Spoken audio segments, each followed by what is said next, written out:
my CEO wife, Willow. Never imagined that postponing our anniversary dinner for a last-minute company meeting would cost her our marriage. When she came home, all she found was a single piece of paper, the divorce agreement I'd left behind. It was only then that she realized, after 5 years of marriage, she had long turned breaking promises into a habit, and taken my one-sided devotion as something that would last forever. She thought I would tolerate her endlessly, never once considering that one day I might walk away without hesitation. But when I finally let go of our love, she couldn't. Within a week, the headlines exploded. Renowned financial queen gives up career to search for her husband. The entire city was stunned. Chapter 1. The air in the meeting room felt frozen. More than 20 people's eyes were all fixed on that woman, someone I knew too well. Even if it were just the back of her in a photo, I would still recognize her instantly. Third quarter financial results are 12% below expectations. And your explanation is market factors. She tapped her fingers lightly on the table as she spoke, her calm yet cutting tone making me instinctively straighten my back. She stood up. The sharp lines of her tailored suit matched the authority in her voice. She didn't need to speak loudly. No one in that room dared to interrupt. I want a full analysis of every issue and the corresponding solutions, on my desk before 10 tomorrow morning. President. Tomorrow's Saturday, someone murmured timidly. So, her brows arched slightly, her gaze sweeping across the room. Silence fell instantly. I used to love that ruthless self-discipline and strength of hers. Now, all I felt was exhaustion. Dinner, we had planned it together. Our wedding anniversary. It took me 2 months to book that window seat at La Seine. I sent her favorite roses there ahead of time, along with the pair of brooches she had hesitated over at an auction. I'd bought them for her. When I arrived at the restaurant, the waiter asked several times if I wanted to order. I smiled and said, "I'll wait a bit longer." Even I didn't know what exactly I was waiting for. At 8:15, my phone buzzed. Last-minute meeting. Eat first. Her messages were always short, precise, not a single unnecessary word. I stared at the screen for a long time, then slowly called the waiter over and handed him a brown envelope. "When Miss Liu arrives, please give this to her." By the time she rushed into the restaurant, I was already gone. I imagined her expression when she opened the divorce papers. Would she finally frown for once? Or would she, as always, calmly sign her name and ask her lawyer about the next steps? I didn't know, and I didn't want to know anymore. When she came home, I was sorting through my files. She stormed in, slammed the papers onto the table. "What is this supposed to mean?" Her voice trembled, not from sadness, but from anger. "The literal meaning," I said calmly, as if we were negotiating a business contract. "Because of one dinner, you're divorcing me over one missed dinner?" I shook my head. "It's not about dinner." I took out my phone, opened a few screenshots, her chat history with the new investment director, Makoto. One particular line was circled. "Tonight's discussion was very pleasant. Looking forward to a more in-depth exchange next time." She snapped instantly. "That was work. You think I'm cheating on you?"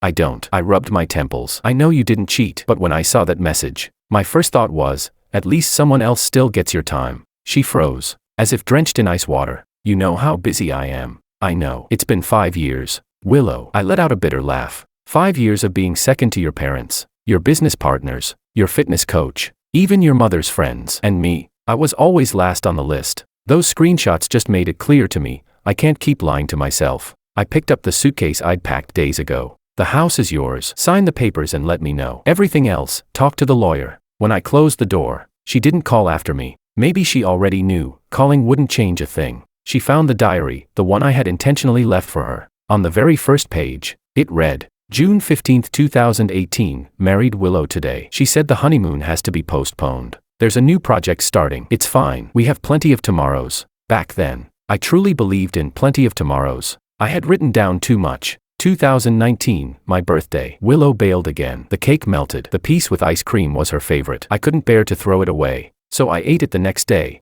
2021, Lunar New Year. She chose to work overtime. I went to my parents' place alone. Mom asked why she didn't come. I said she was on a business trip. She would never know how perfectly I cooked the lamb chops that day. She would never know how many client dinners I declined, just for one of her hugs. I forgave her again and again, convincing myself each time, she's just too busy. She doesn't mean it. But deep down, I knew the truth. I was never part of her schedule. I wasn't one of those meetings marked in red on her calendar. I wasn't her mother's weekly reminder about herbal soups. I wasn't even as important as the location updates her fitness coach sent her. I was simply someone labeled, can be rescheduled anytime. Now she had finished reading the diary, finally realizing that it wasn't that I didn't love her. It was that she had never cherished me. At 3 a.m., I stood on the balcony of my small rented apartment, smoking the cigarette she used to hate. The winter air was freezing, but I didn't feel cold at all. I had finally let go, and she had finally learned that what she lost wasn't just a night, a dinner, or a few text messages.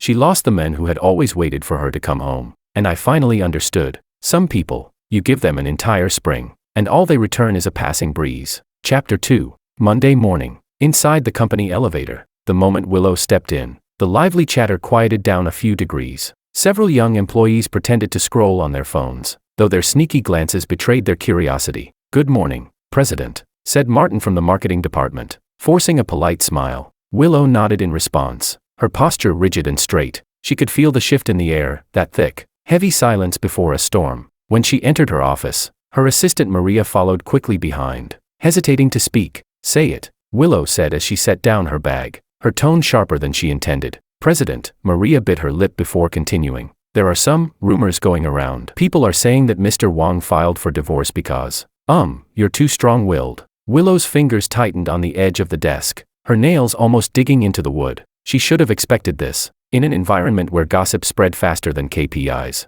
her private life was bound to become the hottest topic. Who started it? "I'm not sure, but yesterday Director Makoto was chatting with some people in the break room for quite a while." Willow's gaze sharpened. Makoto, the newly hired investment director last month, Harvard MBA, solid performance, but something about him always felt off. Noted. "How's the prep for the 10 o'clock project kickoff meeting?" Maria blinked, clearly thrown off by Willow's abrupt topic shift. "Everything's ready, but are you okay, President?" "I'm fine." Willow forced a professional smile. "Get back to work." Once the door closed, her shoulders finally slumped. Her phone lit up, a message from her mother. "I heard you two divorced. Come home tonight. We need to talk." Willow flipped the phone face down on her desk, a sudden urge to smash something rising in her chest. Chapter 3. At the project kickoff meeting, Makoto spoke with his usual confidence. He had used far too much cologne today. The strong, heady scent made Willow's temples throb painfully. "I believe we should take a more aggressive approach with this merger," Makoto said, leaning forward, his elbow nearly brushing against Willow's arm. "What do you think, President?" Willow subtly shifted away, her expression unreadable. "I'll need to see the supporting data first." "Of course," Makoto smiled, flashing the self-assured grin that always felt just a little too practiced. He tapped on his phone a few times. "I've just sent some supplementary files to your inbox. Speaking of which, about that proposal we discussed last Thursday, have you given it any more thought?" "What proposal?" Willow frowned. "The one we talked about last Thursday night." Makoto gave a knowing wink. "You said you were looking forward to a more in-depth exchange, remember?" The room went silent. A chill ran down Willow's spine. Last Thursday, that was the exact date on the message screenshot George had shown her. Now she understood. A simple, routine work discussion, taken out of context, could sound unbearably suggestive. "Director Makoto." Willow's voice turned icy. "Let me make this clear, all our communication must remain strictly professional. If there has been any misunderstanding, now is your last chance to correct it." Makoto's smile faltered. "Of course, I just meant, continue the meeting." Willow cut him off, turning to the others. "Finance department, your analysis, please." After the meeting ended, Willow immediately called Sophia. Sophia had been her college roommate, now a lawyer, and one of the few people who knew the details of her divorce. "I need George's address," Willow said without preamble. There was a pause on the other end before Sophia spoke. "What are you planning to do?" "Talk to him. At least, apologize." "Willow," Sophia sighed softly. "He's living in a temporary apartment on the east side of the city. But that's not the point. Do you know he quit his job?" "What?" Willow nearly dropped her phone. "When?" "A month ago. He rented a small workshop, started a pottery studio." Sophia's tone carried disbelief. "Honestly, you two were married for 5 years, and you never knew he loved that?" Willow opened her mouth to argue but found herself speechless. George had occasionally molded small clay figures at home, but she'd always thought it was just a hobby, a way to pass time. Is he doing well?" she finally asked, her voice dry. "From what I've heard, yes. My husband stopped by last week, said he's actually pretty talented." Sophia paused, her voice gentler now. "Willow, maybe this separation is for the best. You never really knew him, did you?" The words pierced Willow's chest like a knife. She hung up quickly, afraid Sophia would hear the crack in her voice. Chapter 4. 7 p.m. At the Liu family villa, Willow's mother, Sandra, sat on the leather sofa, her perfectly maintained face marked with disapproval. "I told you that George wasn't good enough for you," Sandra said, taking a delicate sip of her tea. "If you hadn't insisted back then." "Mom," Willow interrupted, "it was my fault, not his." Sandra arched a perfectly drawn eyebrow. What nonsense. He's just an ordinary designer. Marrying you was already a stretch for him, and now he has the nerve to ask for a divorce. He filed for divorce because I neglected him for 5 years. Willow's voice rose. Because I always put work first. Because I don't even remember what he likes or hates anymore. Sandra set her teacup down with a sharp clink. And what's wrong with working hard, without your career? Would he have enjoyed such a comfortable life? Men are never satisfied. Does Dad feel the same way? Willow shot back. You've controlled him so tightly he doesn't even dare to go golfing anymore. Is he happy? Sandra's expression darkened. Watch your tone. Willow took a deep breath. I don't want to repeat your marriage. George is a good man. I was the one who failed him. Ridiculous. Sandra scoffed. You're just being weak. Men need control. Direction. You let him do whatever he wanted. And now that he's left you, you're defending him.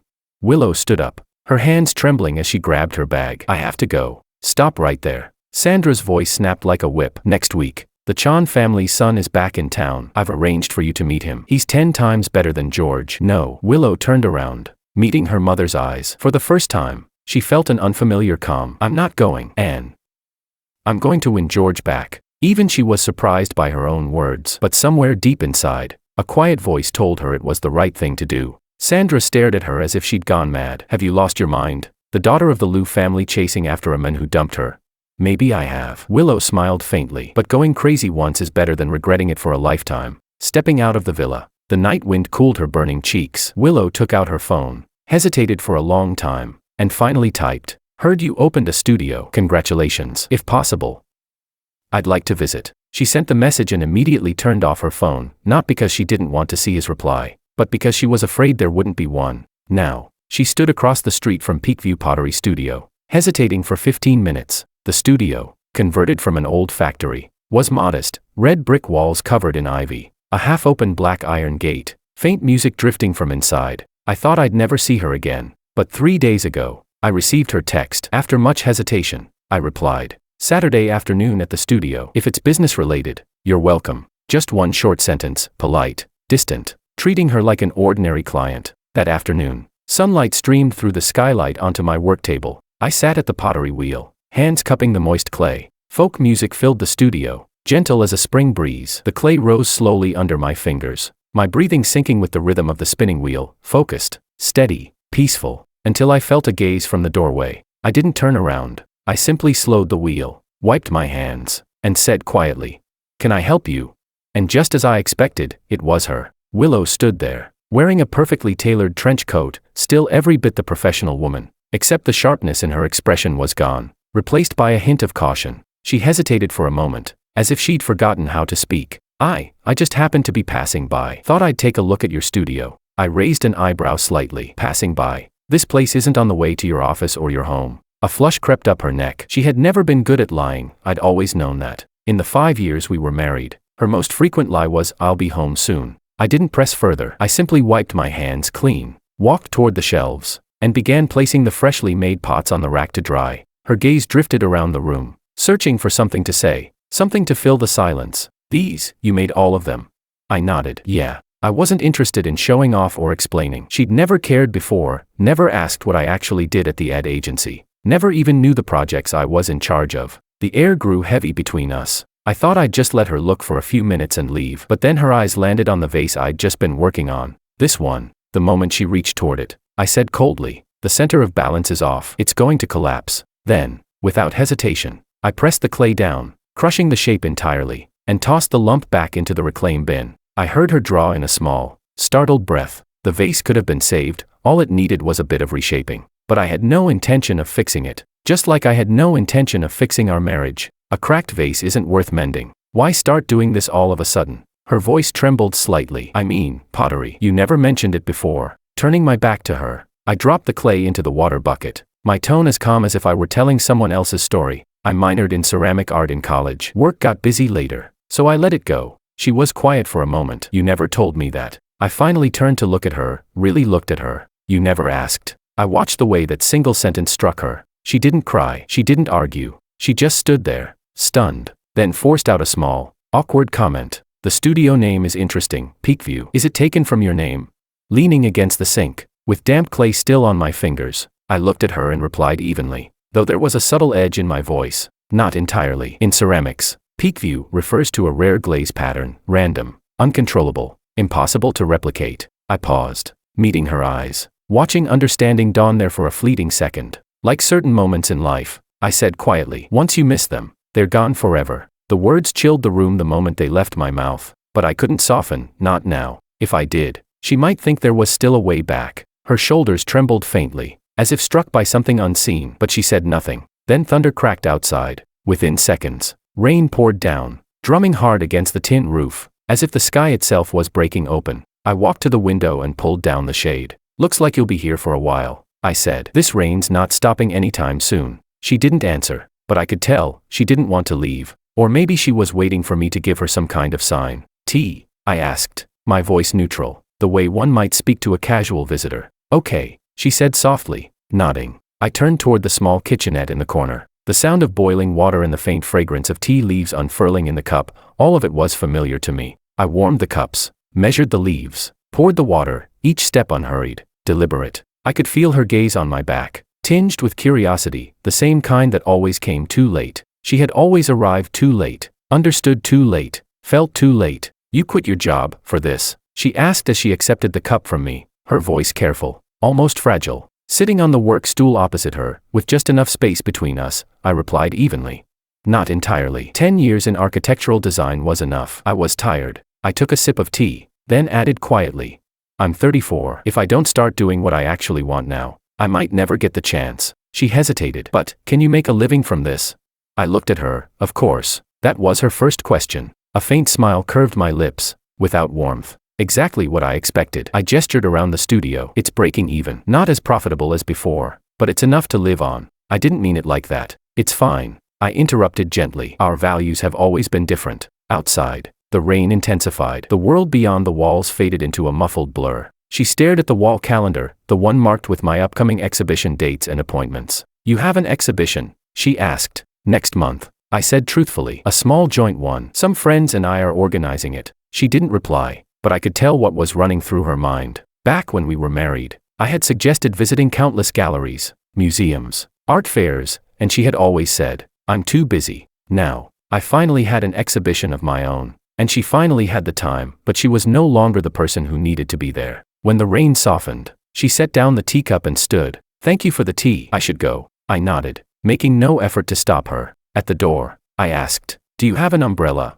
She shook her head. I knew she did. There was one in her bag, but I still reached behind the door and handed her the long black umbrella. Take it. What about you?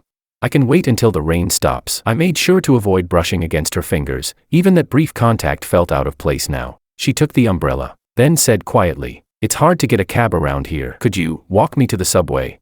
I hesitated. I wasn't sure if it was out of obligation or some reflexive kindness I'd never fully shaken off, but I sighed, grabbed my jacket, and said, let's go. We walked one behind the other through the drizzle. I held the umbrella, instinctively angling it away from her, the distance between us filled by rain, by air, by everything that used to be. Do your parents know about you quitting your job? She asked. I shook my head. Not yet. They've always been proud that I worked at a top design institute. They'll understand, she said softly. I glanced at her, slightly surprised by her gentleness. It was a tone I'd almost forgotten she could have. Maybe, I murmured. When we turned the corner, the neon glow of the subway station came into view. Then she said, almost too quietly, are you hungry? There's a place nearby, home-style dishes. I remember you used to like that sort of thing. I stopped in my tracks, ready to decline, but then she added, just think of it as my apology. I looked at her for a few seconds, rain light flickering in her eyes, and finally, I nodded. All right. We walked into a small noodle shop and took a seat by the window. Rain streaked down the glass, blurring the outside world into something that looked like a watercolor painting. As I unwrapped my chopsticks, I asked, how have you been lately? It was the kind of casual question that used to open all our married conversations. But now, the moment I said it, her eyes turned red. Not great, she said softly. There've been rumors at work about our divorce. I frowned. What kind of rumors?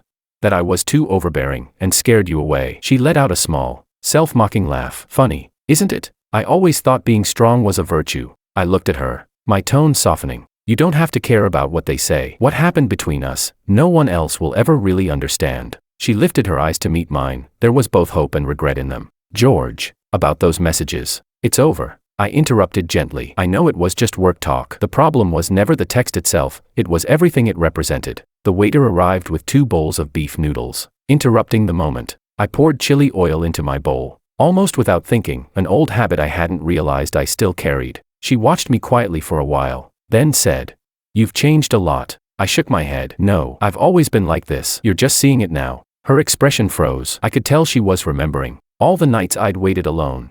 All the times she brushed me off with "next time." The sketches I'd kept hidden away. The anniversary she'd forgotten. And finally, she understood how many disappointments had been buried beneath every quiet "it's okay." Then, softly, she said, "I want to get to know you again." I looked up, my gaze tightening inch by inch. "Why?" "Because," her voice trembled, "I realized maybe I only loved the version of you I imagined. The real you, I never truly knew." I stayed silent for a long time. The sound of rain outside filled the space between us. Finally, I shook my head slowly. "It's too late." Willow. Chapter 5. Monday morning. As Willow stepped into the company lobby, she spotted Makoto leaning casually against the reception desk, holding 2 cups of coffee. "Good morning, President." He greeted her brightly, offering 1 cup, double espresso. "No sugar." I remembered correctly. Right.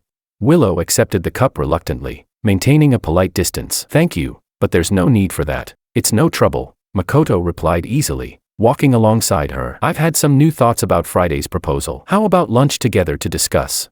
There were other employees in the elevator, and Willow could feel their glances darting between them. She cleared her throat. "If it's work-related, bring it up in the official meeting." Makoto chuckled, unfazed. "You're too serious. I heard Mr. Wong is out of the picture now. You should give yourself more social opportunities." Willow froze mid-step, blood rushing to her head. "My private life is none of your concern," she said sharply. "And remember, we are just colleagues." She turned and strode toward her office, leaving Makoto standing there. Once the door shut behind her, she tossed the untouched coffee into the trash, her hands trembling slightly. Her phone buzzed. A message from Sophia. "How did the weekend go? Did you meet the pottery master?"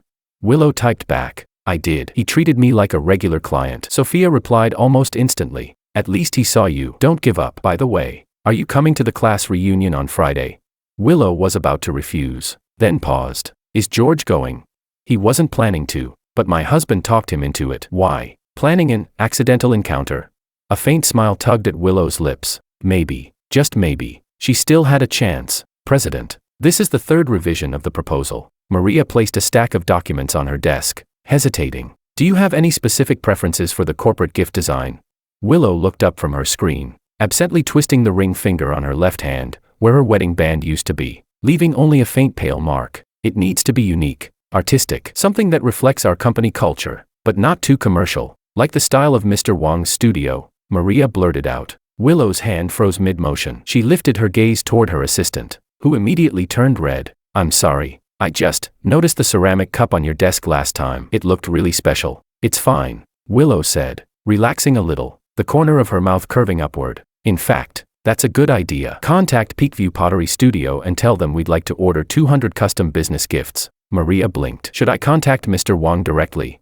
"No," Willow said, picking up her phone, her voice calm but resolute. "I'll handle this one myself." Chapter 6. The studio looked tidier than the last time she came. I'd added a few new display shelves, lined with my latest creations, from plain mugs to carved vases, each with a small tag beneath it. When she entered, her gaze swept across the works, as if she were really looking, or maybe just finding an excuse to stay a little longer. 200 custom teacups. I put down the half-finished design sketch and looked up at her, my brow instinctively furrowing. "Are you serious?" She sat gracefully on the client sofa, legs crossed elegantly, her smile perfectly measured. "Very serious. Corporate annual gifts. The budget is generous." My fingers tapped the table unconsciously, a habit I barely noticed. "Mass production isn't really my specialty. You should find a gift company, but you're capable of it, aren't you?" She gestured to the old certificate hanging on the wall. "I read your background. You worked on large public art projects during your master's degree." I froze slightly. She'd looked up my background.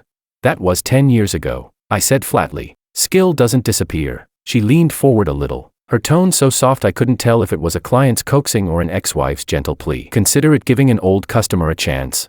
I caught the deeper meaning behind her words. My lips twitched, but I didn't respond to it. "I'll need to draft the design first. You can see the sample in a week." She immediately followed up. "Can I come by the studio to check the progress? It's an important project for the company, after all." I looked up at her. There was a spark in her eyes, as if she already knew I wouldn't say no. Eventually, I nodded. Suit yourself. Chapter 7. After that, she came almost every other day. Each time, she brought her laptop, claiming she needed to work while keeping an eye on things. But I knew, her eyes often lingered somewhere beyond the documents, resting on me instead. She probably hadn't expected that I'd become this focused, this efficient. Maybe, in her memory, I was the quiet one waiting for her to come home after a dinner engagement, the one who cooked and waited. But now, what she saw was someone else entirely. That afternoon, I was teaching a new apprentice how to throw clay, a young girl who had just started. Standing behind her, I guided her hands, explaining how to control strength and angle. Relax your wrists. Feel the spin of the clay. Yes, that's it. Slowly lift upward. I'd said similar words to Willow once. Was it when I taught her to cook, or when she practiced yoga? I couldn't remember anymore. When I turned around, she was still sitting there. Her laptop was open, but the screen hadn't changed for a long time. I cleared my throat softly. President. She looked up abruptly, as if waking from a dream. Interested in trying, I gestured toward the pottery wheel. Me. She pointed to herself. Surprised. I smiled. You're not really focused on your work anyway. Why not experience how the thing you're paying for is made? To my surprise, she actually closed the laptop and walked over to sit at the wheel. I watched her hover her hands above the lump of clay, looking tense and unsure. What do I do? She asked. Wet your hands first, I instructed. Then gently wrap them around the clay. It's alive, you have to guide it, not control it. She followed my words, but her first touch was too heavy, and the clay immediately went off-center. She grimaced. I messed it up. I smiled faintly. It's fine. Start again. In pottery, impatience is the greatest mistake. The second time she tried, her fingers were no longer so stiff. The lump of clay began to rise slowly, forming a reasonably neat cylinder under her palms. I didn't say a word, just stood beside her, watching the careful concentration on her face. I did it, she exclaimed, her voice bright with excitement, like a child who had just aced a test. I couldn't help but chuckle. Don't celebrate too soon, this is only the beginning. Her smile lingered, her eyes shining, but in that very moment, her movement grew a little too forceful, too much pressure, and the clay suddenly twisted out of shape. Instinctively, I wanted to tell her not to panic, but she was already reacting on impulse, trying to fix it. 3 deep scratches from her fingernails ran across the soft clay. I'm sorry. She jerked her hands back, freezing in place. I saw her purse her lips unconsciously, like someone bracing for a scolding. Maybe that was how she had been reprimanded as a child, or how she used to snap at others. But I simply turned off the wheel without saying a word. Standing up, I gently removed the deformed clay from the wheel, kneaded it back into a ball, and tossed it into the water bucket. Clay has memory, I said. Once its structure is damaged, forcing it further only makes it worse. I saw surprise flicker in her eyes, as if she hadn't expected me not to be angry. She stared at me, dazed. You're not mad? She asked softly, her voice uncertain, almost timid. I glanced at her and shook my head. Why would I be? She looked even more puzzled. Every beginner goes through this, I said, taking another lump of clay and handing it to her. And you didn't ruin a piece of art, just a bit of clay that hadn't yet taken form. But I ruined your work, she murmured. It's just clay. I shrugged lightly. Besides, failure is part of creation. It teaches you to respect the material and to be patient. She didn't reply, but I saw something shift in her expression. That look. I knew it too well. It wasn't simple regret, it was the realization that she'd been wrong for a long time. And now that she finally understood, she had no idea how to turn back. We'd been married for so many years, yet only now was she truly hearing what I'd been saying all along. And what I said wasn't just about clay, it was about time, ideals, every bit of passion and persistence she'd ignored. Want to try again? I asked, holding the new piece of clay out to her. She looked at me and nodded. This time, she didn't smile, she didn't speak, she just sat quietly at the wheel, wet her hands, placed them gently on the clay, and began to turn the wheel, slowly, steadily. I stood beside her, watching as the lump of clay spun beneath her palms, rising, warping, gathering, unfolding. In that moment, her expression finally reminded me of the Willow who had always belonged to her work, calm, composed, focused. But this time, she was quiet not because of a contract or a meeting, she was quiet because she was feeling something with her hands, letting herself touch the world for once. Maybe she had never truly understood me, but at least for that fleeting moment, she was trying to. President, here's the report you asked for. Maria placed a folder on the desk, her eyes flicking curiously to the small clay bowl Willow was turning in her hands. Is that one of Mr. Wang's pieces? Willow smiled faintly. No, I made it. Pretty ugly, isn't it? It's very artistic. Maria chose her words carefully, then suddenly seemed to remember something. Oh, by the way, did you know? There was a time last year when Mr. Wang often waited for you outside the company. Willow's hand froze midair. When was that? Around November, I think. It was already really cold, Maria recalled. One night, I worked late, it was past 9, and I saw him standing across the street by the coffee shop. I asked if he wanted me to let you know, but he said no, that you didn't like being disturbed when you were working. Willow's chest tightened painfully. Last November, that was the height of the annual merger project. She had been working almost every night until dawn. She couldn't remember at all that George had been waiting for her. He did that often? She asked quietly. Maria nodded. Later, I chatted with the security guard, Oldley. He said Mr. Wong came 2 or 3 times a week. Sometimes he waited for hours. Oldley wanted to go up and tell you, but Mr. Wong always refused. Said you were under a lot of pressure and he didn't want to bother you. Willow's vision blurred. She remembered that winter, every time she came home late, George would have hot tea and supper ready. He never complained, never asked where she had been, and she had never noticed the frostbite on his hands from waiting outside in the cold. President, are you all right? Maria asked softly, concern in her voice. I'm fine. Willow quickly wiped the corner of her eye. Thank you for telling me. After her assistant left, Willow pulled open the drawer and took out George's old journal. She flipped to the entries from last November, and there it was. November 15th, Willow's been working for 36 hours straight. Went to her company to try to convince her to rest. Saw her office light still on, but didn't dare go up. Last time I interrupted her meeting, she got really angry. Bought warm milk and left it at the front desk. Asked Assistant Zhang to give it to her. Hope she at least remembers to eat. Willow closed the journal, clutching the misshapen clay bowl tightly against her chest. And at that moment, she finally understood the real reason George had chosen to divorce her. It wasn't that he'd stopped loving her. It was that her indifference had hurt him so deeply. There was simply nothing left for him to wait for. Chapter 8. It was Friday afternoon. I was discussing glaze color formulas for a new cup design with Alicia. She was a bright kid, a graduate student at the Academy of Fine Arts who came by on weekends to help out, interning while borrowing the studio equipment. I liked that kind of collaboration, quiet, unintrusive, focused purely on creation. She held up a mixture of blue-gray glaze, suggesting a subtle metallic gradient along the rim. I nodded, offered a few adjustments. We worked smoothly. There was a rare sense of wordless understanding between us. Just when I thought it would be another peaceful, fulfilling day, the door opened. I turned my head, and there was Willow, standing by the entrance, holding 2 cups of coffee, her smile a little stiff. Her eyes flicked between Alicia and me, and for a second, everything seemed to freeze. Willow, I called out instinctively. Alicia turned around too, curiosity sparking in her gaze, probably wondering who this woman was. Sorry, I didn't know you had company. Willow forced a polite smile, raising the coffee cup slightly. I just came to bring you some coffee. I walked over and took one from her. My fingers brushed hers briefly before letting go. Thanks, I said, keeping my tone as even as I could. Then I turned to introduce them. This is Alicia, my cousin. She's a grad student at the Art Academy. Helps out here on weekends. Alicia, this is Willow, my. Before I could finish, she said it for me. Ex-wife. She extended her hand, like she wanted to make a point, or maybe just mock herself. Nice to meet you. Alicia's eyes widened. Oh wow, you're the legendary finance queen. Mr. Wong talks about you all the. Alicia. I cut her off immediately. Could you glaze the bisque-fired batch for me? Alicia blinked, then caught on quickly. With a mischievous grin, she slipped away to the other side of the room. What was she about to say? Willow asked, her tone calm but her eyes giving away a flicker of curiosity. Or was it something else? I coughed lightly, steering the topic away. Nothing important. The design drafts are finished. Want to see them?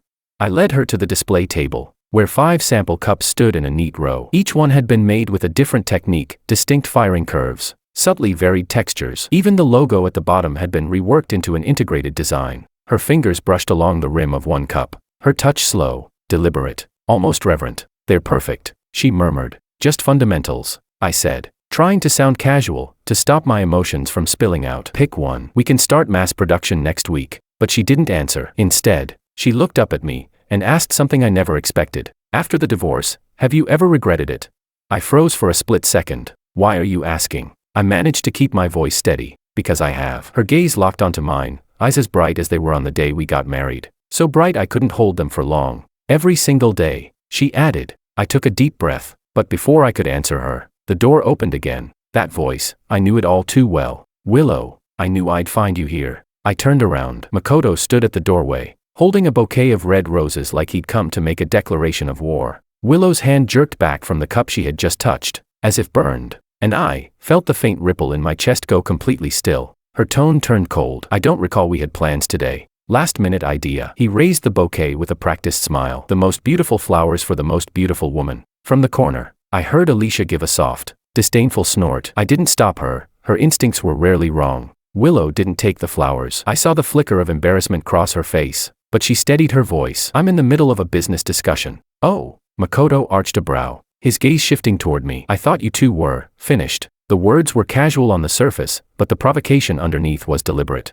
I kept my composure, pushing down the heat rising in my chest. We are discussing business. The president commissioned us to make the company's annual gifts. He scanned the studio, his eyes sliding over the shelves and tools, the clay and glazes, as if he were appraising a small-time craftsman's shop. This kind of tiny setup can handle a corporate order. Willow, I know several suppliers far more professional than this. Before I could respond, Willow spoke first, her tone sharp as ice. Director Makoto, first of all, address me properly, it's president. Second, my business decisions don't require your input. And lastly, please leave. For a moment, I was stunned. In 5 years of marriage, she had never once stood up for me in front of anyone. And now, she didn't even hesitate. Makoto's smile faltered. He slammed the bouquet down onto the work table. Suit yourself. Then he stormed out, the door slamming so hard that the small ceramics on the shelves trembled. Silence spread like still water. Sorry, Willow murmured after a while. I cleared my throat softly. It's fine. Have you decided on the design? She pointed to one of the prototypes. This one. Thank you. As I began wrapping the cup, her phone rang. She answered, and her face immediately changed. There's an issue at the company. I have to go. I nodded. Go ahead. I'll have Alicia deliver the sample tomorrow. No need. I'll come pick it up myself. She gathered her things, then hesitated, her eyes flicking toward the roses still lying on the table. There's nothing between Makoto and me, she said quietly. My hand paused mid-wrap. You don't owe me an explanation. I know, she replied softly, but I still wanted to make it clear. Chapter 9. When Willow returned to the company, the crisis was worse than she had expected. A major investment project's financial model had a serious error, one that could cost the company tens of millions. Recalculate everything, she ordered, voice firm and cutting through the tense silence. Legal. Review the contract terms immediately. I want any possible exit clause found now. The team sprang into motion, keyboards clattering, phones ringing, numbers flashing across screens. But Willow knew this would be a sleepless night. By 1 a.m., most of her staff were utterly exhausted. She finally told them to go home and rest, staying behind alone to go through the reports herself. Her fingers hovered over the contact labeled George in her phone. For a moment, she almost pressed call. In the past, whenever work crises hit, George was always the calmest person she knew. On those long nights, he would listen quietly as she vented, then point out what she'd missed, always from an angle she hadn't considered. Her thumb lingered above the screen for several seconds, before she withdrew her hand. She couldn't rely on him anymore, not like before. Not as if she still had that right. Outside the window, the city's lights were fading, leaving only a few scattered glimmers. And in that silence, Willow finally understood those nights described in George's journal, the ones where he waited for someone who never came home. Worried but too afraid to disturb her, eventually falling asleep alone. By 5 in the morning, they had finally found a solution. Willow slumped back in her chair, utterly drained, her eyes burning from fatigue. The coffee on her desk had long gone cold, leaving a ring of dried residue at the bottom, as murky as her spinning thoughts. President, Maria peeked into the room, her voice soft but startled. Did you stay up all night again? Should I get you some breakfast? No, thank you. Willow forced a smile. Is everyone ready for the 9 o'clock emergency meeting? They've all been notified. But maybe you should go home and rest first. Willow shook her head. No time. She pushed herself up from the chair, and a wave of dizziness hit so suddenly she had to grab the edge of the desk for balance. President, Maria rushed over in alarm. You're pale. Are you all right? I'm fine, Willow waved weakly. Just low blood sugar, probably. Wait here. Maria ran out, returning minutes later with a small box of chocolates. Please, eat this first. I'll call Mr. Wong to come pick you up. Willow's head snapped up. Why George? Maria blinked. Because, last time you were sick, She stopped mid-sentence, realizing her mistake. Last time, when? Willow pressed, her voice low but urgent. Last December, I think, Maria said softly. You'd been working over 40 hours straight and came down with a bad fever. Mr. Wong came to get you. Stayed at the hospital all night. He told me not to mention it, said you didn't like people seeing you when you're weak. Willow's throat tightened. She had no memory of that night, just a blur of the hospital ceiling and the 4-needle in her hand. She'd always assumed it was her assistant who'd taken her there. There's no need to call him, she said at last, voice faint but steady. I'll be fine. Chapter 10. By the time the meeting ended, it was already 3 in the afternoon. Willow had forced herself through 2 grueling hours of crisis management. Now she felt completely drained, like something inside her had been hollowed out. When she returned to her office, she stopped short in surprise. There was a thermal lunch bag sitting neatly on her desk. "What's this?" "A delivery from Alicia," Maria explained. "Mr. Wang's cousin. She said he told her to make sure you eat it while it's still warm." Willow opened the bag and found a neatly packed lunchbox inside, steaming shrimp congee with a few side dishes, all perfectly arranged, all her favorite flavors. Underneath the lunchbox was a folded note. "Eat on time. Go, go, George." Just that simple signature was enough to make Willow's eyes sting. She remembered how, whenever she was sick, George would cook the same shrimp congee, explaining how shrimp added protein, ginger warmed the stomach, and scallions brought aroma without being too strong. "President," Maria's voice was soft, uncertain. "Are you all right?" Willow quickly wiped the corner of her eye. "Yes. Tell Alicia I said thank you. She already left." "But," Maria hesitated. "She mentioned that Mr. Wang talked to Miss Sophia on the phone last night. He heard the company was in trouble, so he made this for you." The spoon froze midair. So George had found out through Sophia, and he'd stayed up, worried enough to cook and send food through his cousin.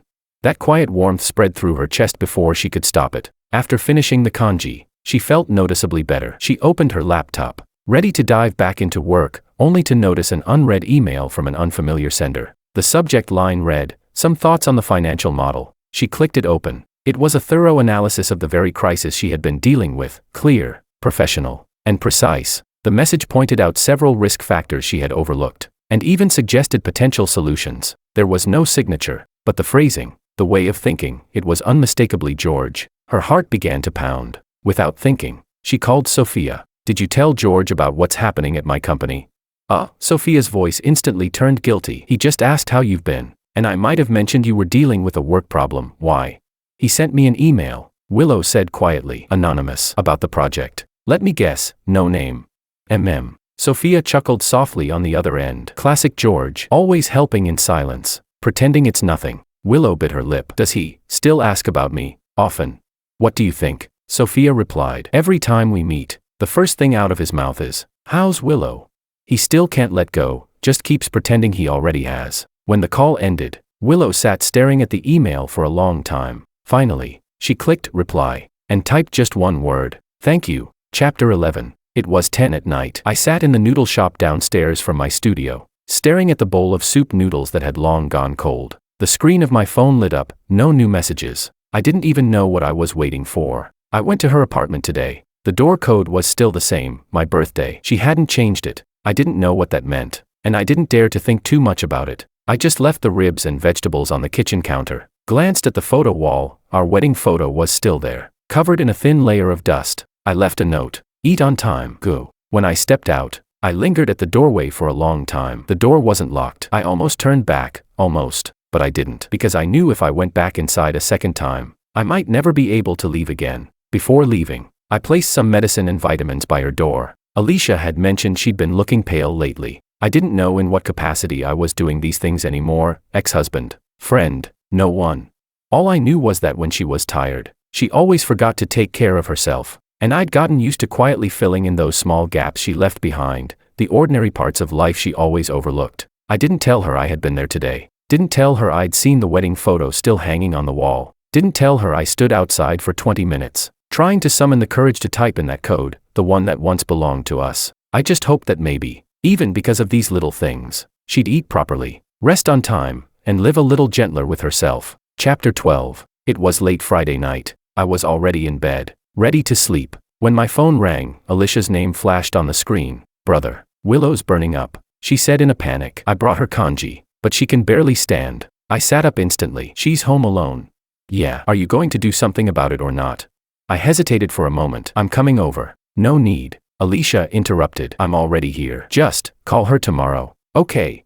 Then she hung up, but I couldn't sleep after that. I sat in the living room, staring at my phone the way I used to stare at it when she was on business trips, waiting for her to text that she'd landed safely. I wasn't her husband anymore, but my chest still clenched tight whenever she was sick. I knew she wouldn't tell me what was happening. She never did. She wouldn't admit how hard it was to face things alone. Just like in those 5 years of marriage, she always downplayed everything, always smiled through exhaustion, always said, "I'm fine," but she wasn't fine. She just didn't know how to say she wasn't. That's why I kept doing it, cooking, leaving notes, dropping off medicine, umbrellas, reminders, being the invisible stranger who never intruded, but always showed up when she needed someone most. I knew I shouldn't get close again, but I'd never truly left. If she could just eat well, rest properly, and not burn herself out with another fever alone, then maybe the small things I did still meant something, because I once loved her so deeply.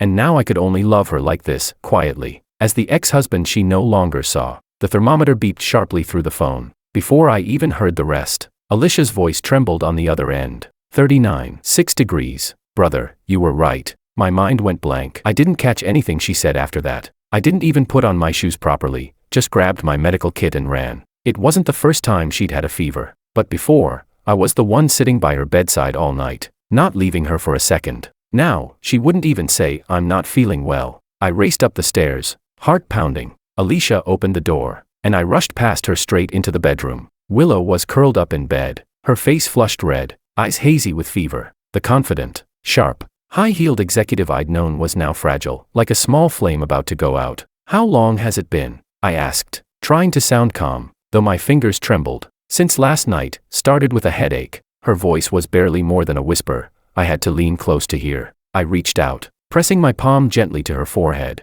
It was burning hot, worse than I'd feared. My hand slid to the side of her neck, feeling her pulse. "Too fast. Needs to go to the hospital," I said immediately. "Don't." She grabbed my sleeve. For a fleeting moment, it was just like those nights long ago, when, half asleep, she would unconsciously pull me back into her arms. "Let's start with physical cooling." I looked into her stubborn eyes, my chest tightening as if someone had clenched their hand around my heart. "Alicia, bring a wet towel. The medicine's in the kitchen. Please boil a bowl." Alicia moved quickly, like she had expected this all along. Once she left, I pulled a stethoscope from my bag. I'd brought it myself, knowing there was a chance I'd see her again, yet never really waiting for her to ask for help. "I need to listen to your lungs." She nodded. She had always hated hospital procedures, but she never refused when I examined her. I pressed the stethoscope against her back. Even through the thin nightgown, I could feel the heat of her skin, and the uneven rasp of her breathing beneath it. "Take a deep breath." She inhaled once, then coughed violently, her body trembling. I frowned,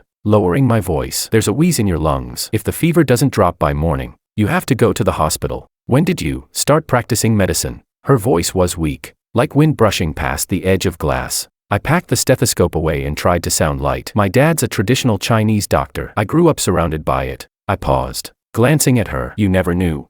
She shook her head, the motion small, but I caught the brief flicker of confusion in her eyes. Of course she didn't know. In 5 years of marriage, she had barely come to my family's house. Each time, she brought her laptop and phone, and would leave within 10 minutes. Alicia returned with the wet towel. I took it from her carefully and placed it on Willow's forehead. She let out a long breath, as though she'd finally been released from torment. "I'll go make the medicine," Alicia said, and as she walked out, she even winked at her. Then there were only the two of us. I sat by the bed, adjusting the towel every now and then, making sure it wasn't too cold or too warm. Her face was still flushed under the light, fine beads of sweat sliding down her temple and into her hair. "You work. There's nothing scheduled at the studio today." My voice softened before she could say more. "Don't talk. Save your strength." She seemed to want to speak again, but before she could, her eyes slowly closed. The medicine was taking effect, her body finally surrendering to exhaustion. I shouldn't have stayed, but her fingers still clutched my sleeve, and in a faint, dreamlike voice, she murmured, "I'm sorry.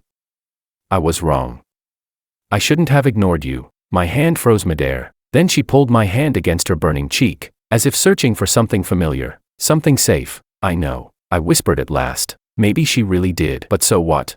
I watched her drift into deep sleep, wiped the sweat from her forehead, and replaced the fever patch. When Alicia finished boiling the medicine, I asked her to leave it by the bed and wrote a note for Willow to see. "Take 1 dose every 4 hours. Alicia's in the guest room. Call her if you need anything. I'll check on you in the morning." Go. I looked at her one last time. Her breathing was steady, her face less flushed. She slept quietly, peacefully, just like the early years of our marriage, when she still trusted me enough to lean on me. As I closed the door behind me, I heard a voice in my head ask, "Do you still want to go back?"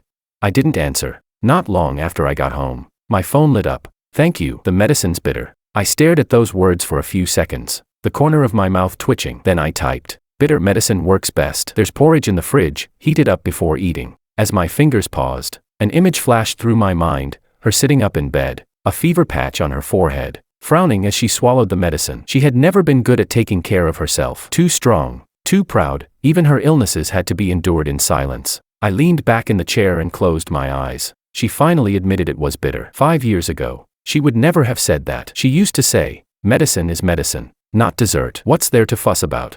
Now she said it was bitter, as if she'd finally allowed herself to show weakness in front of someone. I couldn't quite tell what I was feeling. Pity, weariness, or a tenderness that came too late. Then the phone lit up again, a message from Alicia, a photo. Willow was sitting up in bed, holding a notebook, writing intently. In the corner of the photo, I could see a sticky note she had put there herself. Maybe you could start writing your own diary, Alicia. I couldn't help but smile. Alicia was always a bit mischievous, but this time she was right. She did better than I ever did. The photo wasn't clear enough to see what Willow was writing, but I could guess the first line probably wasn't something like financial summary or quarterly objectives. I shouldn't overthink it. Her fever just broke. That doesn't mean anything. Chapter 13. For the next 3 days, I kept taking care of her, coming over twice a day, morning and evening, bringing herbal porridge I'd cooked myself, medicinal herbs, a thermometer, and a kind of concern I refused to admit even to myself. I tried to keep everything precisely measured, nothing more and nothing less. I changed the wet towel on time, logged her temperature on my phone,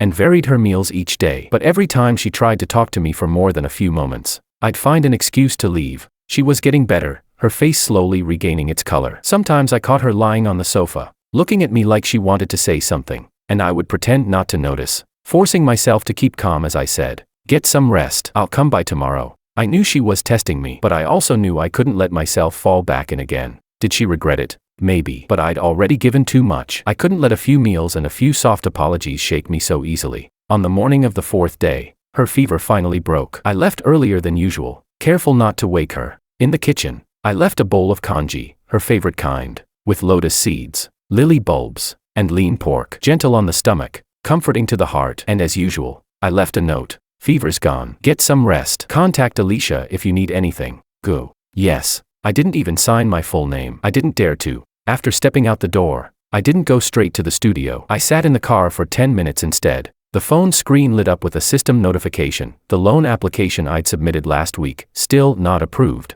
I opened the email. The bank's reason was predictably official: unstable cash flow, insufficient collateral. I gave a bitter laugh and looked up at the sky. I knew the studio's accounts inside out. We could hold out for now. But if we couldn't sell a few large pieces next month, I'd have to start cutting operational costs. Did she know? I wasn't sure. I hadn't told her, and I didn't want to. I'd always hidden my struggles from her. She was always busy, always carrying the weight of everything herself, and I didn't want to add to it. I wanted her to see me as steady, thoughtful, a husband who never needed her to worry. But in the end, she couldn't even bring herself to call me husband anymore. And I was afraid that if she ever reached out now, it would be out of pity. And that, somehow, would hurt even more. But maybe, she had already noticed. Or maybe she was quietly doing something about it. A strange sense of unease crept over me. I knew her too well. When she made a decision, she never told me in advance. Chapter 14. By the weekend, Willow had finally recovered. Her mother, Sandra, called, her tone as sharp and critical as always. "I heard you've been sick. I told you long ago not to overwork yourself. Now you see the consequences, don't you?" "I'm fine now," Willow replied calmly. "That George guy still coming over to take care of you?" Sandra sneered. "How fake. If he really cared, he wouldn't have divorced you." Willow gripped her phone tightly, suddenly feeling a surge of anger, not at her mother, but at herself, for having tolerated such remarks for so many years. "Mom," she interrupted softly, "I was the one who asked for the divorce." There was a pause on the other end of the line. "What?" "George gave me the divorce papers," Willow said, taking a deep breath, "but I was the one who signed them because I was selfish, blind. I couldn't see what he gave, or how much he was worth." "Nonsense." Sandra's voice rose. "Worth? What worth? He doesn't even have a stable job." "He's talented," Willow said firmly. "His pottery is admired by professionals in the field. His studio is still young, but it has potential. And more importantly, he's kind, thoughtful, patient, all the things I lack." "Have you lost your mind?" Sandra shouted in disbelief. "Did he brainwash you or something?" "No, Mom." Willow's tone was steady, calm in a way that felt new even to herself. "I just finally see things clearly. I love George, and I'm going to win him back." As the words left her lips, she froze. It was the first time since their divorce that she had said those words out loud, and meant them. Sandra exploded on the other end. "You must be." "Mom," Willow interrupted gently. "This is my life, my choice. Please respect it." When she hung up, a strange sense of relief washed over her. She opened her laptop and began drafting a proposal, a plan to help George's studio attract high-end clients. without hurting his pride. Just then, the doorbell rang. The screen showed Alicia, standing outside with a large paper bag. Willow opened the door, and the girl grinned brightly. "Mr. Wong sent me with supplies." And, she added with a mischievous wink, "He'll be meeting a client at OP Cafe tonight at 7. If you happen to pass by, I won't say a word." Willow's heartbeat quickened. "Why are you helping me?" Alicia's smile softened. "Because it's obvious you two still love each other. You're just both too proud to admit it." She handed over the bag. "Mr. Wong deserves happiness, and you're the only one who can give him that kind of happiness." Inside the bag, along with food and medicine, was a small handcrafted ceramic jar filled with honey lemon candies, Willow's favorite whenever she had a cough. She opened the husband-finding diary and wrote on a fresh page, "May 25th, I must learn to love George the way he once loved me, quietly, but everywhere." Chapter 15. Through the tall glass window of OP Cafe, I saw her at once, Willow. She was wearing a dark blue dress, simple, elegant, perfectly composed for this mild weather. The pearl earrings she wore caught my eye immediately. I recognized them, the birthday gift I'd given her when I turned 30. She sat in a corner seat, from there she could see the door, but she wasn't easy to notice. That was her style, calm, measured, always leaving space between herself and the world, gentle, yet restrained. I had actually arrived a few minutes early and stood outside for a while before going in. Today I wore a light gray shirt and black slacks. I'd had my hair cut the night before, not for any particular reason, just a sudden thought that I needed to look sharper. I walked straight to the reserved table by the window, keeping my eyes forward, or maybe I was simply afraid to look around too deliberately. I had barely sat down when David appeared. He was the investment director from MT Capital. Lately, he'd been reaching out to discuss possible collaboration. I wasn't sure if Willow knew him, but I'd never mentioned his name to her. As we shook hands, he smiled politely. "Mr. Law recommended I come see your work," he said. I nodded, modestly replying, "Mr. Law is too kind." "To be honest," David continued, "I don't know a thing about pottery, but Law told me your design philosophy is unique. The opportunity to join the International Crafts Exhibition this time was thanks to his introduction." I said. I hadn't told Willow about that. Not because I didn't want to, just because there hadn't been a chance. "Any issues with funding?" David lowered his voice. "I heard you've been having some difficulties lately." I tapped the rim of my coffee cup lightly with my finger. "Small studios are like that. Cash flow problems are common. But recently an anonymous client placed a large order and paid 50% upfront. That's eased things a bit." That order. I truly didn't know who it came from, but judging by the technical details they requested, it had to be someone who knew the craft well. "Anonymous?" David chuckled. "Maybe a secret admirer who's been in love with you for years." I shook my head. "Just a regular business deal." The client insisted on strict confidentiality. "Even my staff don't know who it is." At that moment, the waiter brought our drinks, cutting the conversation short. I was about to say something else when David suddenly asked, "By the way, do you still keep in touch with Willow?" My fingers froze against the cup. I looked up at him but didn't answer right away. Instead, my eyes instinctively drifted toward the corner. She was still there. "Occasionally," I said, keeping my tone neutral. I knew David's question wasn't mere curiosity. He was the kind who smiled as he probed. Each sentence meant to test a reaction. "Mr. Law told me he was surprised when you two got divorced." David went on casually. He took a sip of his coffee, then added, "He said you gave up that Berlin project back then, just to marry Willow." My gaze dropped. I didn't respond. Did she know? No, she didn't. I never meant for her to know. "Let's not talk about personal matters," I said, my tone turning colder. "Apologies." David raised a hand in mock surrender. "It's just a pity. Law said you were the most promising designer of your class. That project could have saved you 10 years of struggle." I didn't answer. Was she still there? I didn't dare look up to find out. Chapter 16. An hour later, Willow was sitting in Duncan's office. Several old project files spread open before her. Duncan was a man in his 50s, with silver at his temples and sharp, perceptive eyes. "I worked with George for 7 years, he said, sliding a file toward her. "He was the most talented designer on our team. This," he tapped the folder, "was the Berlin project, a joint design opportunity with some of the top architectural firms in the world. The kind of offer that comes once in a decade." Willow opened the file. George's name was listed clearly, followed by the note, "Politely declined." May 2018. Duncan continued, sighing. 2 weeks before your wedding, he came to my office and asked to withdraw from the project. Said his fiancée's career was taking off and that moving to Berlin wasn't an option. Willow's throat tightened. That was around the time she'd been promoted to vice president. She really couldn't have left her position then. But she couldn't even recall George mentioning any of this to her. And that's not all. Duncan pulled out more files. 2019, director position for our Shanghai branch. 2021, guest lecturer offer from NYU School of Architecture. He turned them all down. Each document hit her like a hammer. Her trembling fingers brushed over the pages, records of every chance George had silently given up. For the first time, she realized that in their marriage, the sacrifices had never been equal. "Why are you telling me this?" she asked hoarsely. Duncan met her eyes. "Because last month, George came to see me. He asked if the Berlin project could still be reconsidered." He hesitated, then added quietly, "He said, he has no reason to turn it down anymore." The words cut through her chest like a knife. No reason to turn it down, because he was divorced now, because she was no longer the reason he stayed. He deserves a better opportunity, she managed to say, her voice barely steady. "I'm not here to judge your relationship," Duncan said, shaking his head. "But as George's friend, I can tell, he's not happy. That pottery studio of his, it's not a dream, it's an escape." Willow frowned. "I thought he truly loved what he does now." "Loved it." Duncan gave a weary smile. "George started painting as a child. Architecture was his lifelong passion. Pottery, that was just an elective hobby in college." The revelation left Willow stunned. All along, she had believed George was simply a late-blooming ceramic artist, never realizing it was what he turned to after giving up his real dream. Then why did he choose pottery?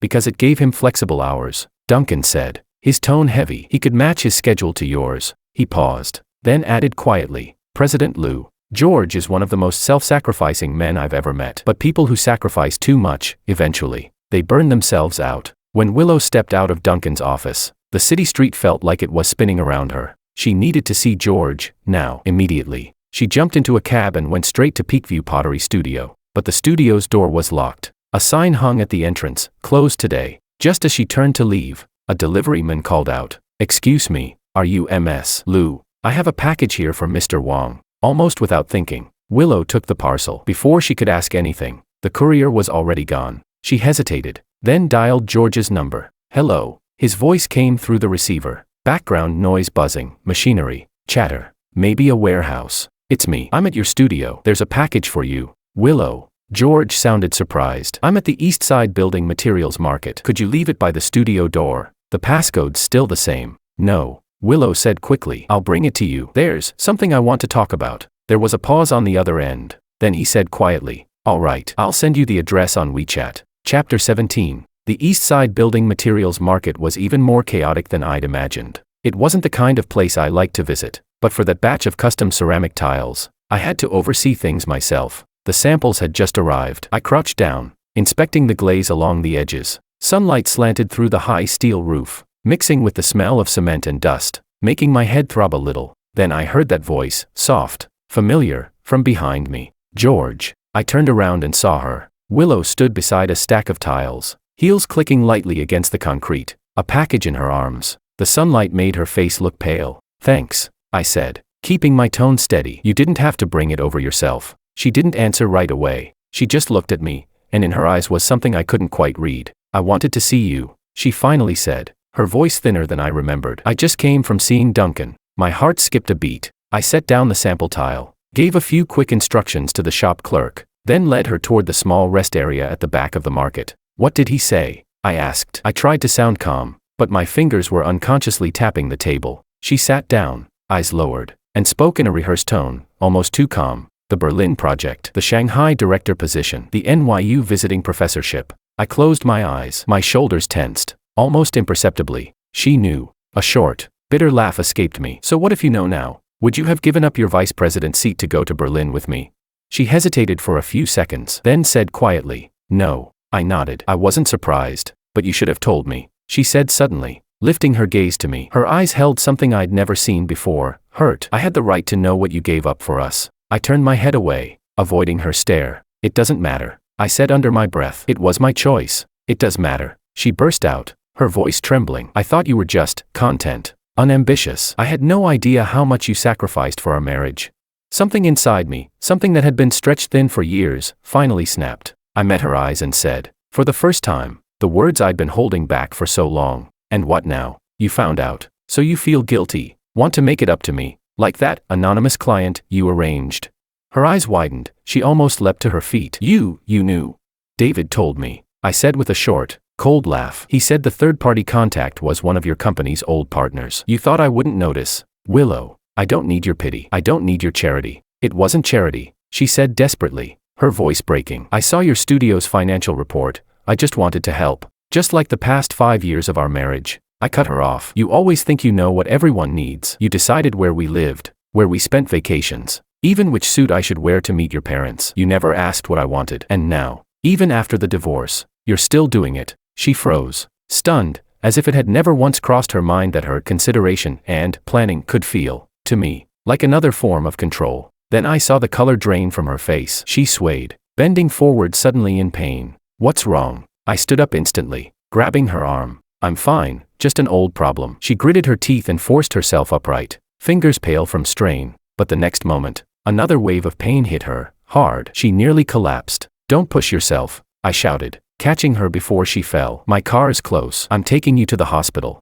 I'm really fine. I just need some medicine. Enough, I snapped, lifting her into my arms. She was far too light. It hurt just to feel it. You're white as a sheet. I couldn't stay calm. No matter how broken our marriage had become, no matter how many cracks had formed in this love, the moment something happened to her, I still couldn't help but panic. She was still the one person I couldn't let go of. Chapter 18. My car still smelled faintly of sandalwood. Willow once said she liked that scent, so I kept the habit. Even after we separated, I never changed it. She was curled up in the passenger seat, her face still pale. The pain seemed to have eased a little, but the sheen of sweat on her forehead told me she was still forcing herself to endure it. I glanced at her from time to time, pressing harder on the gas pedal than usual. It's probably my stomach ulcer again, she said weakly. Too much work stress lately. I gave a short, humorless laugh. You always have an excuse. Last time it was a merger. Before that a quarterly report. Willow, your body isn't made of steel. She didn't argue. Maybe she really didn't have the strength. When the car stopped in front of the studio, she looked startled. Not the hospital.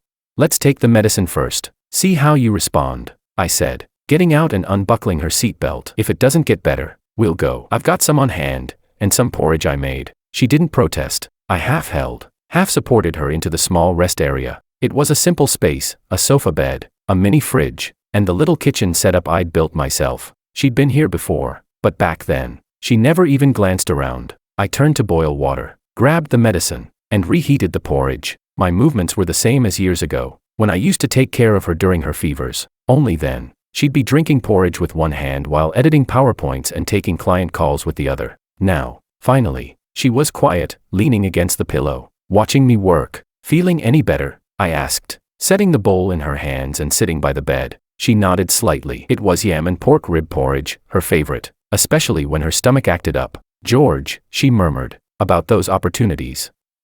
I'm really sorry. Don't. I cut in gently. I told you before, it was my choice, but you weren't happy, she said. I didn't reply right away. I looked toward the light through the window. It wasn't about happiness. Marriage is about compromise. It's just that. I compromised more than you did, and in the end, I burned myself out. Her hands trembled as she set the bowl down. These months, I've been reading your old journals, your sketches, she said softly. I realized I never really knew you at all. I gave a faint, bitter smile. And now you do. What am I then? A fool who doesn't know how to stop sacrificing himself. She shook her head quickly and suddenly reached for my hand, eyes glistening with tears. No, you're someone who loved me more than I ever imagined. I instinctively tried to pull my hand away, but she held on too tightly. Her tears finally fell. I was wrong. I was so wrong, her voice cracked into pieces. I thought success was everything. I thought it was natural for you to step back. I didn't realize how blind I was until I lost you. I didn't speak. I just looked at her, a heavy, restless ache rising and falling in my chest. These past months, I've been secretly following your studio's page, she said through her tears. I watched your new works, watched you so focused at the potter's wheel. That version of you, I'd never seen him before. Maybe the man I thought I loved was never real. Maybe he was just the version of you I invented in my head. Willow, let me finish, she whispered, choking on her words. Today I finally understand how much you gave up for me, but I don't want you to sacrifice for me anymore. George. I want you, the real you, your dreams, your stubbornness, your joy, your frustration. If you're still willing to give me another chance. I didn't answer for a long time. The room was too quiet, so quiet that the faint noise of the marketplace broadcast outside drifted in through the window, like the sound of a world that no longer belonged to us. I looked at her, and what flashed before my eyes was the image of her 5 years ago, wearing a gray coat, turning back to smile at me during the wedding rehearsal. And then, 2 years ago, sitting on the sofa in the conference room, frowning as she said, "You should reconsider. The Berlin project isn't realistic for you." I wanted to hold her. God, I really did. Even now, even after everything, I still loved her. But I said softly, That's exactly the problem. She froze. I went on.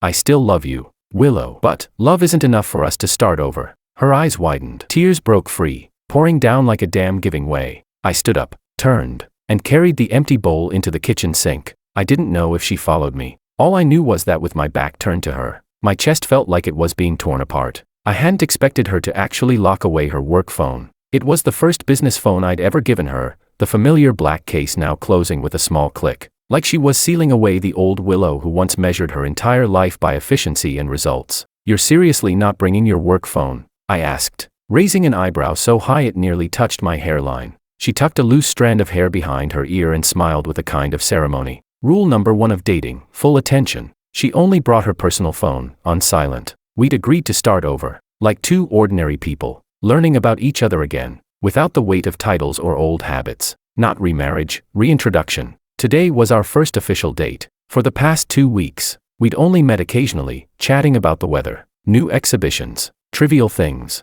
Neither of us mentioned Berlin, or the anonymous client, or the marriage that didn't survive. She made the restaurant reservation, but I mustered the courage to make a suggestion. Actually, there's a new art cinema showing a Theo Angelopoulos retrospective. I paused, then added, almost apologetically, if you don't mind. To my surprise, she nodded without hesitation. I love that idea. In that moment, I felt something I hadn't in years, an easy, weightless calm. She wasn't controlling every detail anymore. She was giving me space and giving herself a chance. The film was long, eternity and a day. I sank into it completely. For the first time in a long while, I felt the quiet tremor that only art could bring, not the kind tied to exhibitions, commissions, or survival. I knew she was watching me, secretly, but I didn't turn around. For once, it wasn't a one-way gaze between us. When the movie ended, we went to a small cafe nearby. I told her about how I'd minored in film theory in college, about framing, lighting, rhythm, about how some directors used silence as language. She listened, absorbed, her eyes glowing. When did you get so into film? She asked, smiling softly. I wanted to tell her, before I met you, that afterward, all my time had belonged to her, but I didn't blame her and I didn't want her to blame herself. She asked, if you could go back, would you change anything? I said, no. Without all those mistakes, we wouldn't be sitting here now. Her eyes glistened again, and I simply reached out and gently took her hand. Chapter 19. At 3 a.m, my phone started vibrating on the nightstand. The caller ID showed Willow. That wasn't like her. Even though we'd reconnected, our relationship wasn't at the point where she'd call me at this hour. I picked up, hello. On the other end came ragged breathing, and between gasps, a broken word, hospital. I was instantly awake, sitting upright. What happened? My dad. People's Hospital, Heart. Her voice was a mess, words tripping, trembling, fighting to get out. Where are you? I'm coming right now. She didn't answer again. I threw on jeans and a t-shirt, already heading out the door as I dialed Domingo. His brother-in-law was the deputy director at People's Hospital. I didn't know if he could intervene in an emergency surgery, but at least he could tell me what was happening. When I arrived, it was 3:25 a.m. The ER lights were painfully bright, but the corridor was cold and empty. I texted Domingo back. He confirmed the lead surgeon was Professor Kim, and arranged for a post-op care team just in case. When she arrived, she practically stumbled through the entrance. I rushed forward, catching her bag, and her almost collapsing body. The surgery just started, I told her. Professor Kim's performing it. He's one of the best. Your mom's upstairs, 5th floor, outside the operating room. She blinked, dazed. How did you know?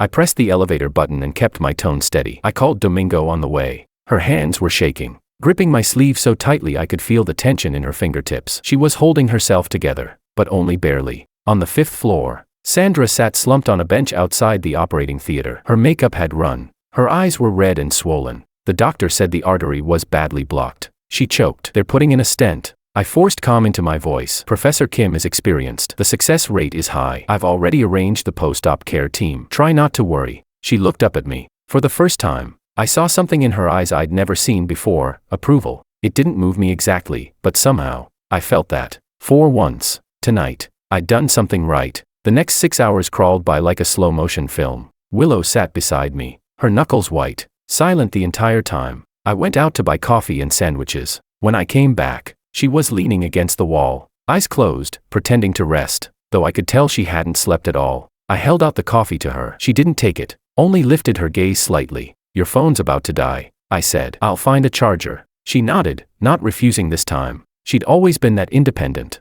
So independent that even when she was falling apart, she tried to look perfectly composed. She didn't realize I could see right through it. At 8:30 a.m., the light above the operating room finally went off. Professor Kim came out, removing his mask. His tone was calm. The surgery was very successful. The relief barely hit me before Willow's body gave out. I caught her as she slumped forward. When her head fell against my shoulder, I felt the weight of everything she'd been holding in, finally breaking loose. Professor Kim explained a few post-op instructions. The patient couldn't be visited today, he said. Come back tomorrow. I looked at Willow, then at her mother. I'll take you home to rest for a bit. I told Sandra, you should change clothes. Eat something, otherwise, you'll both collapse. She hesitated, then nodded. No argument, no resistance. When I drove her home, she was silent the whole way. I half expected her to say something cutting, maybe, where were you when it mattered? Or, you're meddling again. But instead, just before getting out, she whispered, thank you. I didn't turn around.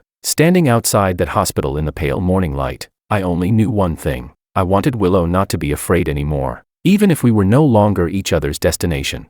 As long as she needed me, I would still be there. Not for a title, not for a reason, just for her. Chapter 20. At 6 in the morning, I stood by the bench outside the ward, holding a stack of freshly printed medical reports. The doctor had just finished his rounds and said the recovery was going well, but I still liked to double-check everything myself. Willow arrived a few minutes later, carrying a bag of breakfast and her father's clean clothes. There were faint shadows under her eyes, clearly. She hadn't been sleeping well these past few days. Still, when she saw me waiting by the door, she frowned slightly and asked, why are you here so early? Couldn't sleep. I handed her the reports. Post-op vitals are stable. The inflammation markers are dropping. Professor Kim says he's recovering faster than expected. She nodded as she flipped through the pages, then suddenly paused at one section. The Starry Foundation. Isn't that the sponsor of my dad's old research project? My chest tightened, but I managed to keep my tone even. I suppose so. She gave me a searching look, but said nothing. I turned and pushed open the ward door. Her father was awake, propped up against the pillow. His face was still pale, but his voice carried more strength than the day before. George, you're here again. You've done so much, thank you. It's nothing, Uncle, I said, stepping forward to adjust the angle of the bed and set the meal tray across his lap. He smiled faintly. You've always been steady. Everything you do is steady. I didn't reply. Maybe he was right. Maybe people like me only know how to do the steady things. These days, I'd practically lived at the hospital. While Willow handled her work, I coordinated with the doctors, spoke with the nurses, even tracked down a copy of the Duanhuang manuscripts collection, her father's favorite book. Each night when Willow arrived to take over, I quietly slipped away. And every morning, I came back before she did. We didn't talk much, but somehow our rhythm fit, smoother, more natural than it ever had during our marriage. On the fourth afternoon, she said she wanted to go home to shower. I nodded, planning to stay until dinner. But 20 minutes after she left, my phone buzzed. Where are you? I stared at the message for a moment, then replied, at the hospital. Just finished ordering your dad's soft meal. What's wrong? She didn't answer. Still, something in my gut felt off, as if the air had subtly shifted. By dusk, her reply came. My dad wants walnut pastries from Old Street. Can you bring some for him? Then, after a pause, another message. Don't bring anything else. Thank you for everything. I stared at the screen for a long time. I didn't know whether she had found out something, or if this was just her way of saying goodbye. But I knew one thing, for Willow to say thank you at all, that already meant a lot. I hadn't done any of this to be thanked. I never wanted her to know what I'd arranged behind the scenes. But at that moment, I felt something unexpected, a quiet sense of relief, because at least, for once, she had seen it, even if only for a moment. Chapter 21. The day Willow's father was discharged from the hospital, I went early to help them get home. But the moment she walked into the ward, I could tell something was wrong. Sure enough, not long after she got back to the office,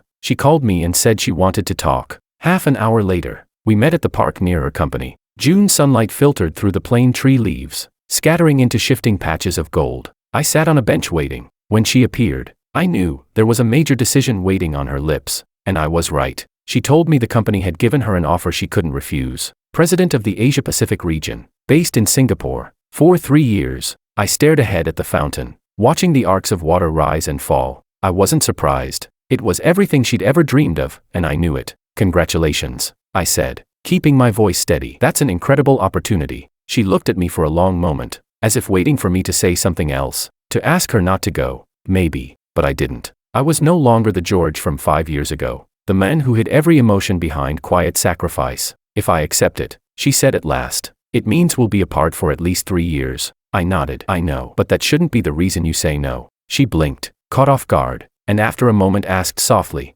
are you saying you'll wait for me? I met her eyes. I'm saying we'll figure it out together. The studio can expand. Southeast Asia's art market is growing fast. I can fly there, or set up a branch. The point is, this time, it doesn't have to be either/or. She looked at me, and for the first time, her gaze wasn't filled with anxiety, but with a quiet, human warmth. I need some time to think, she said. I reached out and brushed a leaf off her shoulder. Whatever you decide, I told her, I'll support you. But please, make the choice for yourself. Not for me, not for anyone else. She didn't answer, but I saw it, that long-lost softness in her eyes. That afternoon, we went our separate ways, neither of us pushing for what came next. The next evening, I was firing a batch of ceramics in the studio when my phone buzzed. Can we talk now? It was her. I replied instantly, at the studio, waiting for you. When she arrived, night had fallen completely. The light from the doorway framed her silhouette, soft, cinematic. You're just in time, I said, setting down my tools. A new batch just came out of the kiln.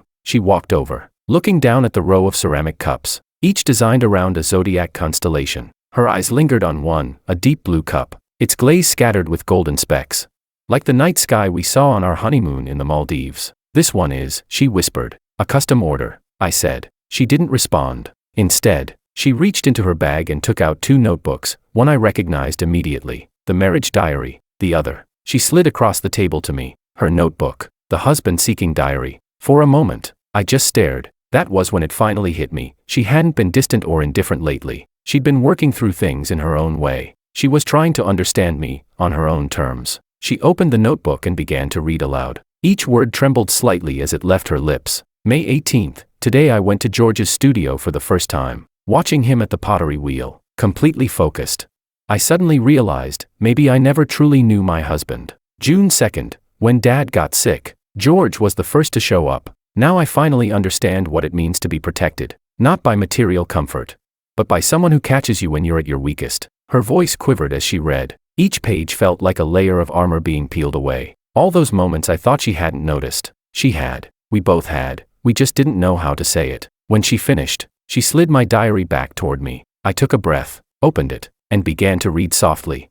Barely loud enough for the two of us to hear. September 3, 2019. Willow worked 48 hours straight before coming home. She fell asleep on the sofa. I took off her shoes and covered her with a blanket. Saw a blister on her ankle from new heels. She never complains, never shows weakness. And somehow, that only makes me ache for her more. I wish, just once, she could lean on me, without feeling like she has to stand on her own. I kept reading. From beside me, I heard the sound of her quiet sobs. I didn't stop, because she had the right to know. To know that the men she'd always thought of as calm, ordinary, and easily content, had, countless nights, silently whispered into the dark, "Are you tired? I wish you'd lean on me, just once." We sat there, turning page after page, passage after passage, retracing the last 5 years, as if we were untangling a knot that had been wound tight for too long. When I finally closed the notebook and was about to speak, she spoke first. "I've decided to turn down the Asia-Pacific position." My heart clenched. I was about to object, but she gently pressed her hand over mine, steady, resolute. She told me it wasn't sacrifice, it was choice.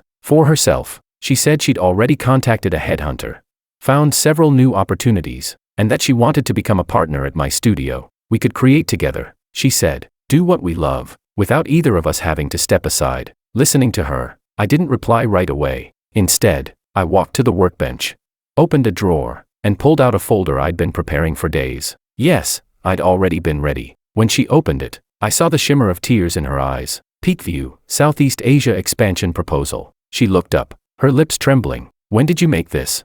"These past few days," I said quietly. "I don't want to love you through sacrifice anymore. I want to love you through building, through what we create together." She threw her arms around me, tears soaking into my shirt. I didn't move away. Then she whispered, through her tears, that she had a better idea. 2 years in Singapore, she said, and then we'll go to Berlin together. Her eyes shone. "You owe yourself that Berlin project, and I can work remotely." I looked at her, and my heart softened completely. I nodded. In that moment, I knew she had truly changed, and she truly loved. Then she reached into her bag and took out a small box. Inside, a pair of platinum rings.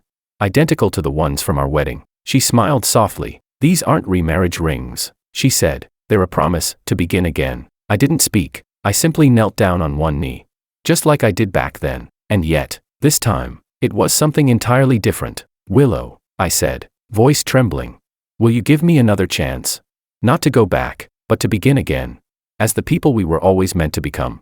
She smiled through her tears, and in that glow, her eyes sparkled like the stars over the Maldives that night so long ago. She nodded. Chapter 22. She arrived at La Seine restaurant, on time. 5 minutes earlier than me. I was sitting by the window, the familiar river view flowing quietly behind me. I held the menu in my hands but hadn't read a single word. 5 years ago today, she had been 2 hours late. I sat here back then, staring at a table of cold dishes. And in the end, all I got was a text from her assistant. That night, I walked away carrying the last piece of paper from our marriage, the divorce agreement. But tonight, she was different. A pale-colored dress, steady steps, clear eyes. When she entered, I immediately stood up and pulled out her chair. "Happy anniversary," I heard myself say, my voice unconsciously softer than usual. She smiled, met my eyes as she sat down, and in that single glance, I knew we had finally turned the page. Dinner flowed naturally from start to finish. We talked about new orders at the studio, and about the company she'd soon be joining. She mentioned maybe adopting a dog, and asked whether I preferred Shiba Inus or Border Collies. I said lightly, "Whichever one you like." And she rolled her eyes at me, playful, alive. We were like two ordinary people at the start of something new. Getting to know each other again. Learning to fall into rhythm again. No old sharpness, no wary silences, just us, rediscovering ease. When dessert arrived, I reached into my pocket and took out a small brocade box I'd kept hidden for a long time. She stiffened slightly, as if she'd guessed something, and guessed wrong. "Don't panic," I said with a smile. "Just open it." She did, and froze. Inside was a tiny ceramic cup, no bigger than her thumb. "Turn it over," I said. She carefully flipped it, and her fingertips brushed against a row of carved numbers. 2018, 6/15, our wedding day. For a few seconds, she was silent. Then her gaze softened. I took out a second cup. "This one's for the day of our first fight, 2019, 4/7. She gave a small, quiet mm. One by one, I lifted each cup from the box. 7 in total, each one different in shape and glaze. Each one representing a moment in our story. The day we met, falling in love, the wedding, the first argument, the silence, the reunion, and the last cup was the largest, a coffee mug. She looked at it, hesitant.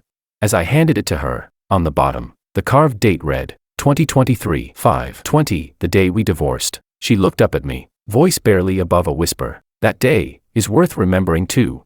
I took her hand, looked straight into her eyes, and nodded. "Especially that day," I said. "Without it, we wouldn't have become who we are now." Her eyes turned red, while her emotions softened just a little. I slowly lifted from the cup the ring I had designed myself. It wasn't our old wedding band. I had deliberately chosen a new design, a main diamond, flanked by 2 small sapphires. Just like my Starry Night pottery series, quiet, profound, yet glimmering with hope. I stood, then knelt halfway before her, took a steady breath, and said, "Willow." I looked straight into her eyes. "Will you marry me again? Not to return to our old marriage, but to begin a new journey, 2 more complete people, loving each other in a healthier way." She didn't answer. She just kissed me. She pulled me up and held me tight, fierce, certain, and full of resolve. Like every important decision she had ever made in her life, decisive, brave, and leaving no way back. When we finally sat down again, I realized the sound around us, applause. People in the restaurant were smiling. A few cheering. Even the waiter nodded with a grin. I lowered my head, embarrassed. Just about to say something to break the tension, when she suddenly reached into her bag and pulled something out. A small, lopsided clay figurine. "I made it," she said. "My first piece, under your guidance." She set it on the table, at the base of the tiny figure. She had carved today's date, and beneath it, a line of handwriting. "Please take care of me for the rest of our lives." I looked at the crooked little figure, and laughed until my eyes filled with tears. Then, with full solemnity, I placed it beside the row of ceramic cups. To others, it must have looked like the most mismatched display imaginable, but to me, it was priceless, because that was our story, real, imperfect, and utterly sincere. When we left the restaurant, I stopped by the door, reached into my jacket pocket, and took out a key. I placed it in her palm. She looked at me, confused, her eyes full of question marks. "The studio key," I said softly. "You're always welcome home." The way she gripped that key, I'll remember it for the rest of my life. Her palm was small but strong, and the metal teeth left faint marks in her skin. She looked at me then, and in her eyes, there was no doubt, no hesitation. Only, for the first time between us, nothing left unseen.